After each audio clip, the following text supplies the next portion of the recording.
দেখো বন্ধু, নমস্কার বন্ধুরা, আজকে দুপুরেতে অনেকটাই দেরি হয়ে গেল। আজকে স্বাধীনতা দিবস, তার সাথে একটা খুশির খবর। তোমাদের দাদাভাইয়ের আজকে জন্মদিন। তুমি সবসময় ভালো থেকো আর আমরা যেন ভালো রাখতে পারি। আর আজকে একটু পায়েস করেছি, তো আমি নিজের হাতেই খাইয়ে দিচ্ছি। আমার শাশুড়ি এখানে থাকে না, ওই জন্যই দূর থেকেই আশীর্বাদ করছে যেন সুস্থ থাকো, ভালো থাকো। আর আমার মেয়ে খাইয়েছে, আমার ছেলে খাওয়ালো, তারপরে আমি একটু খাইয়ে দিচ্ছি।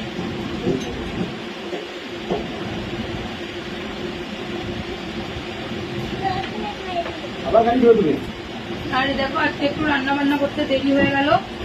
তো জন্মদিনেতে তোমাদের দাদাভাই মাংস খায় না। জন্মদিন যেহেতু শুভ একটা অনুষ্ঠান, তো মাছ এনেছে, ইলিশ মাছ করেছি, এখানে কাটাপোনা মাছ, 5 রকমের ভাজা করেছি, চাটনি, পায়েস, মিষ্টি, এগুলোই রান্না করতে পেরেছি। তোমাদের কেমন লাগলো কমেন্ট করে জানাবে। টাটা।